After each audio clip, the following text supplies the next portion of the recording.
Hi everyone, I'll be honest, I feel quite brain dead at the moment, but I decided to still go ahead and film this video because all I've been doing this morning is setting up my blog.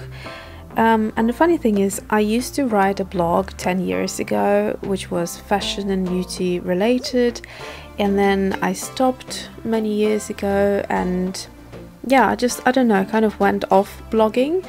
And I really do enjoy creating this visual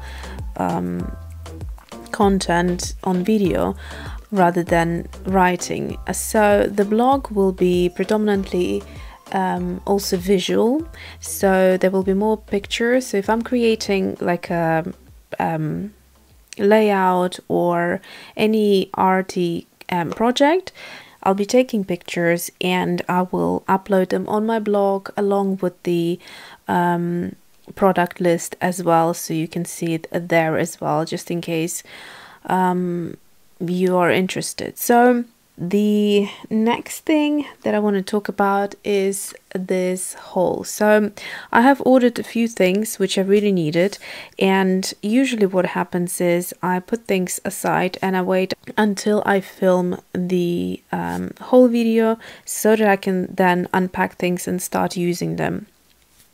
I know some of you like to see things being demonstrated, but because the videos tend to be extremely long anyhow, I just will show you a couple of things that I can. I won't be able to demo every single thing. So for example, there will be a separate video where I will demonstrate these three gessos by Dina Wakley. So this is the black gesso, white gesso and clear gesso, so it would be great for you to see them three together.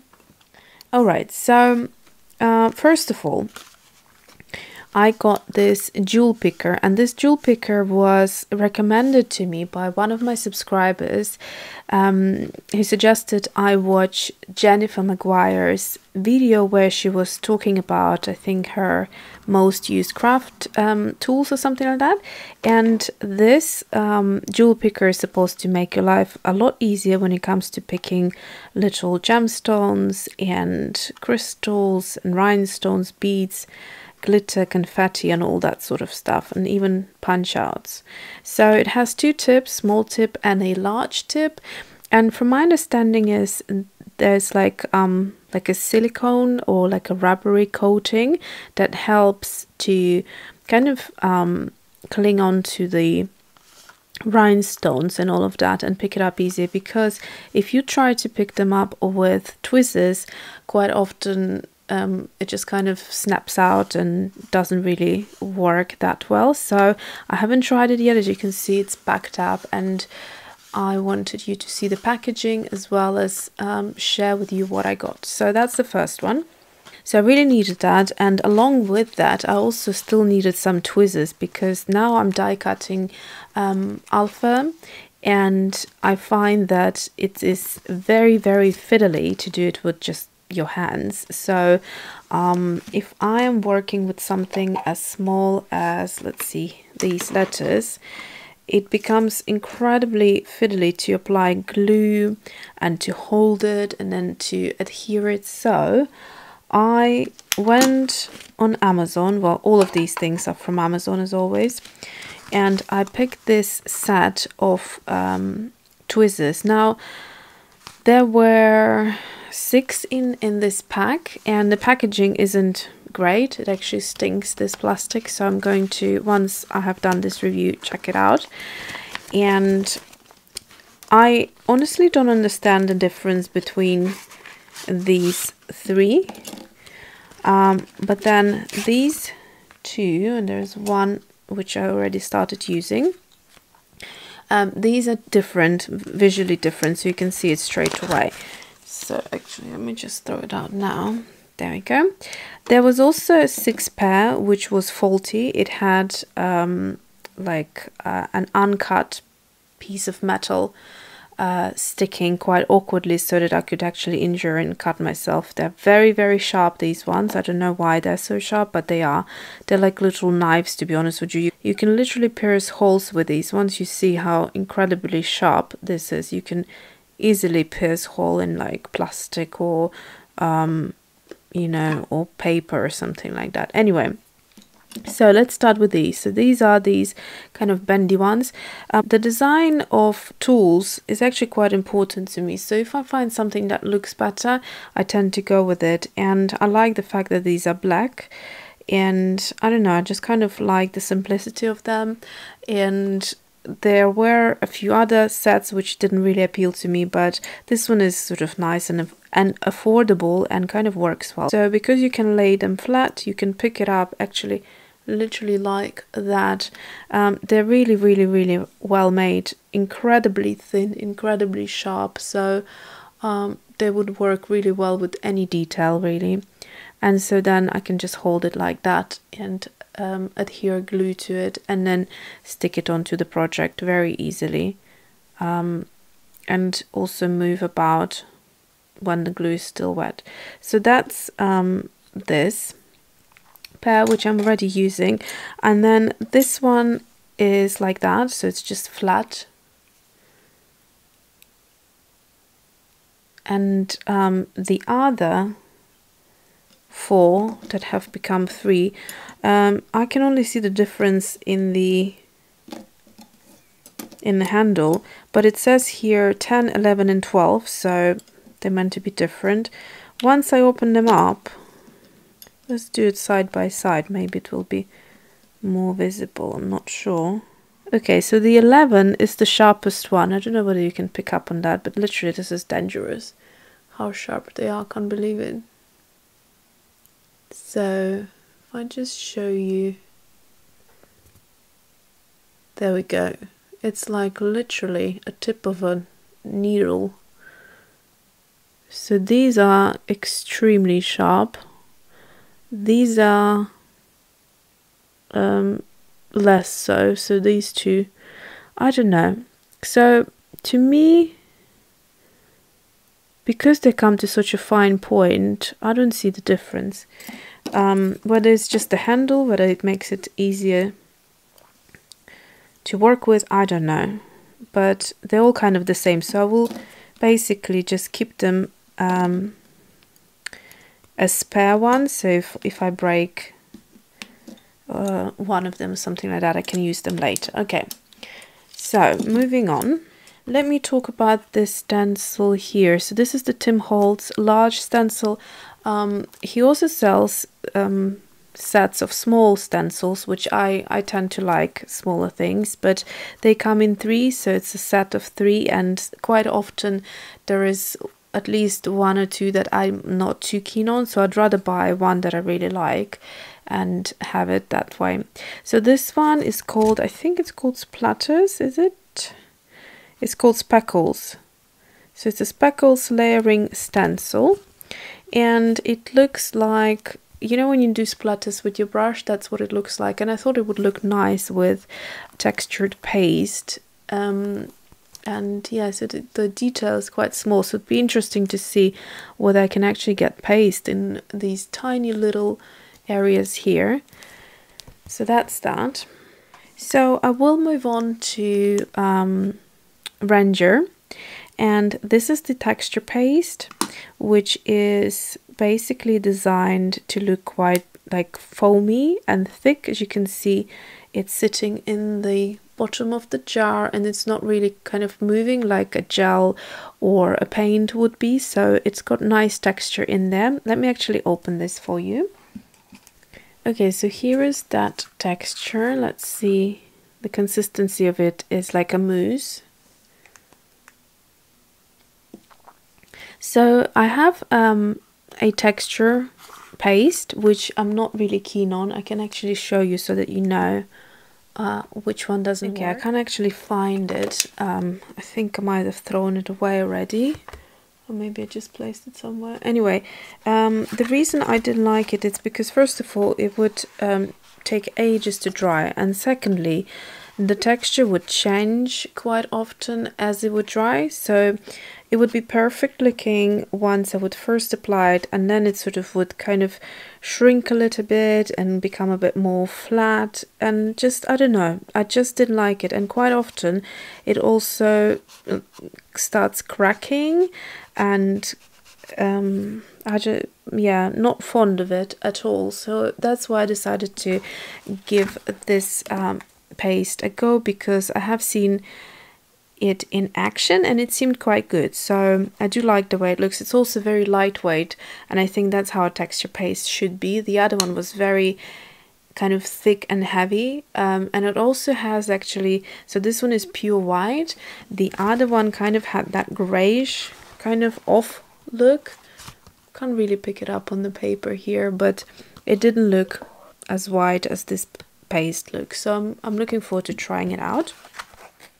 Okay, the next render item is this embossing powder. So I've been embossing lately again, and I had this gold color in my shopping basket for a really long time, and I just kind of, because I wasn't embossing, I didn't really order it until now. So I really like the look of this gold. It kind of has this like vintagey type of gold, so it's not that, you know, like yellow kind of gold. It looks a bit antique, so I quite like this look. There's also loads and loads of nice colors there, so I'm looking forward to be using this one. Next thing, let's move on to the gessos. So I think I mentioned to you in one of the previous videos that I had trouble using the PhotoSEL big jar of gesso that I bought, because the design of the lid and the whole thing, because it's so huge, it was very hard to open once it would crust over and dry. And I tried to keep it nice and clean, but it just every time made it really difficult for me, and for the last 3 times I couldn't actually use it on a project, so I had to refrain from it, and it was just a headache. So, but the gesso itself was alright, just the packaging didn't work. So I actually asked my husband to help me open it, and so I could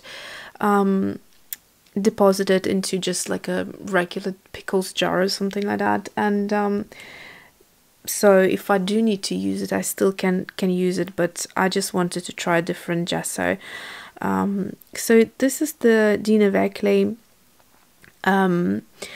white gesso, and she has, once I started looking into it, she has 3 different gessos, a clear one and also a black. And when I saw her demoing those 3 gessos, I just thought, let me just get all 3 of them, because they did look very decent. I got the clear gesso in a very small bottle because I wanted to give it a go first. I kind of have an idea of how to use it and why I want to use it, but I'm not entirely sure if I will like it, so, or whether it's something I would use as regularly as white gesso.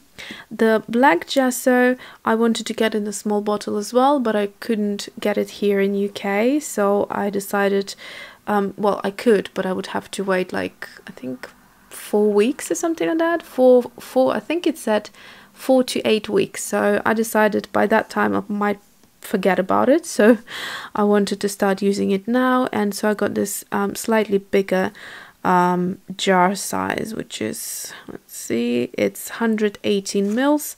So here you get 59 mils, and in this little one you get 29 mils. The black gesso apparently you can write on with white gel pen, so that's something I'm looking forward to do. And I'm actually not thinking of covering the entire page in black or anything like that. I'm just thinking of using it as accents, and then kind of do like a brush stroke with it or something like that, and then put like a date or a little word sticker or something like that, just to offset it. So actually I already swatched this one out. Let me see. So here I've done the white gesso by Dina Wakley. I don't know whether you can see it. So it's very smooth feeling on the paper. It's a lot smoother than the one from PhotoSEL. It has this texture, which is something I quite liked it for. So this texture I could create. And then this one. It's very smooth, and I guess you could create texture, but you'd have to build it up quite a lot, and it seems a little bit like on a translucent side, So if you really would want something quite white and opaque, I think you would need to add a lot of layers to it. Just as a quick comparison, from what I could tell applying it to this paper. But like I said, I will do a separate video where I will do all three of them. Okay, next thing is this embossing label maker tape. And I don't think that this is actually by the... Yes, I think this is a different... yeah, it's a MoTEX. The brand is called MoTEX and it's a Fluoro pack. So it has 9mm width, so it's less than a centimeter, and it's got 3 meters of tape in each of the rolls. And I got it for my Dymo Junior embossing, I don't know what it's called, machine. So what I do is I generally create these little labels. So here you can see something like that. It's on a black tape and it gives you that white impression. And I think all of these are supposed to have white.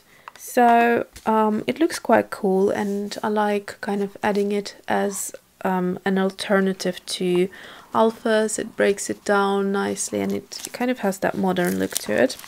So here's the black again in there, but there is these lovely colors, and I particularly like this hot pink. I heard somewhere that there was supposed to be, I think, a clear tape with a hot pink color when you press it. So I'm not entirely sure, but I tried to look for it, but I couldn't see it. So if you know of it, do let me know. Then there is this pigment ink in Brilliance. It's called Brilliance Moonlight White. I hope it's not a pearlescent color. I hope it's just a white color. So it's supposed to be archival, and I just wanted a white ink. This is by the brand Tsukineko, and so it's Japanese, and it's supposed to be really good. So let me actually just quickly open so I can see whether it's pearlescent or not. What I wanted to do is to stamp perhaps on colored cardstock or watercolor washes with white ink, like patterns and things like that.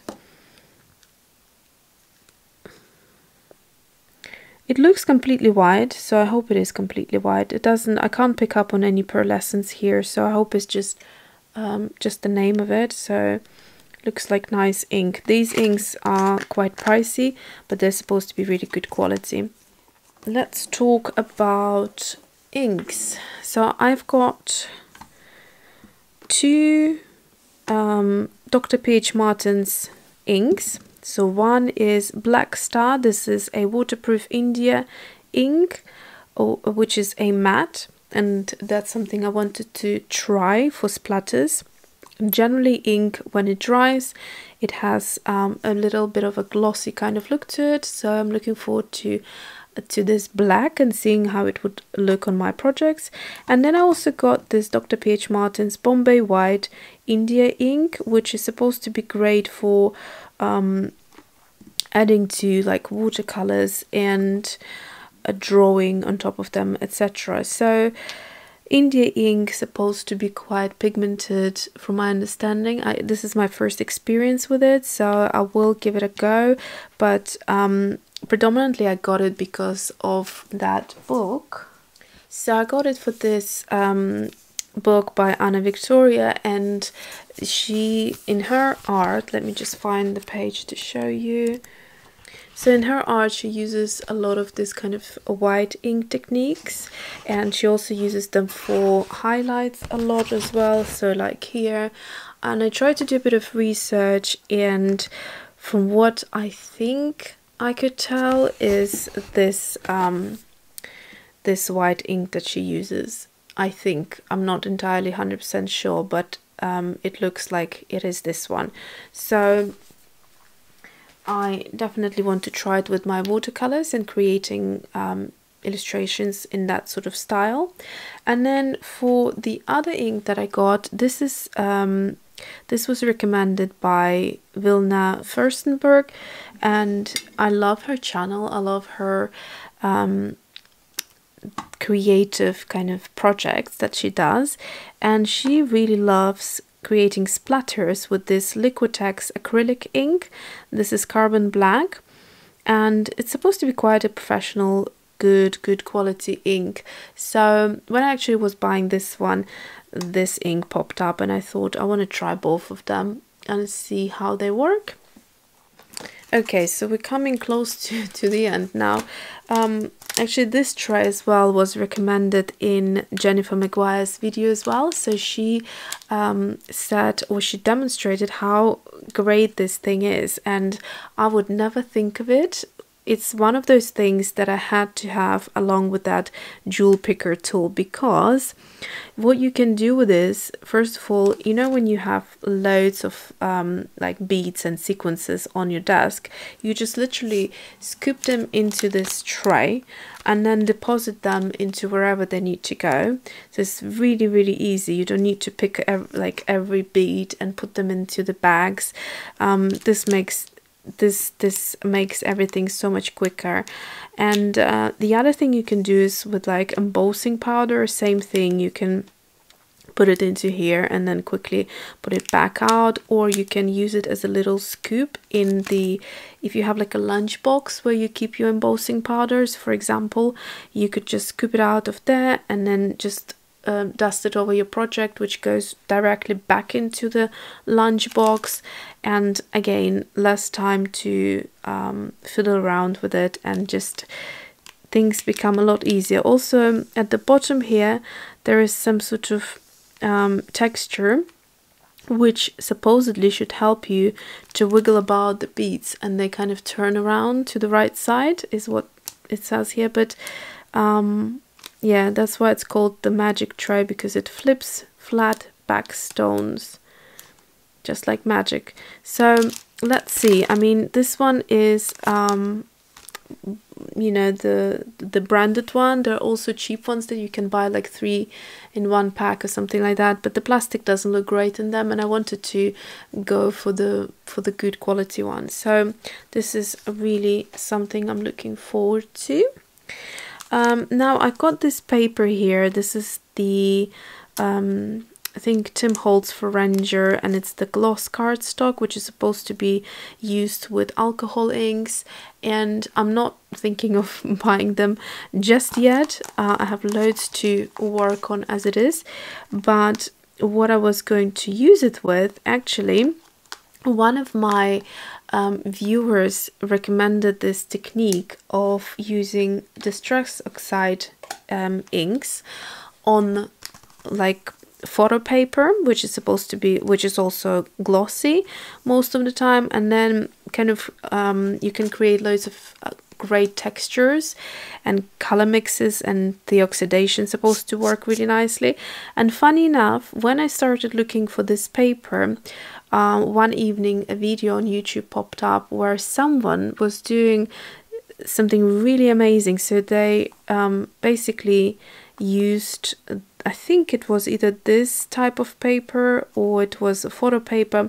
No, it was photo paper. So what they did was they applied sort of their distress oxides and then dried them, distressed them with water, and you know, tapped off the excess with paper or cloth. And then they dried it off completely, and then they went back second layer, and then they repeated it.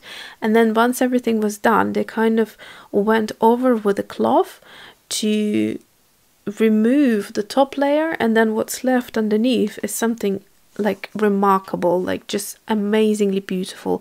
So that's something I want to try because it just looks really, really good. And then what you could do is you could cut alphas from that paper. Oh, I know who that was. That was that girl that I told you about. Let me just quickly look her up on YouTube. So she does these beautiful, yes, it's Lindsay Decor, and she does these they're called Tip Tuesdays tip, something like that, and she has loads of different techniques there which are really fun to do. So she cut her alpha out of this type of paper to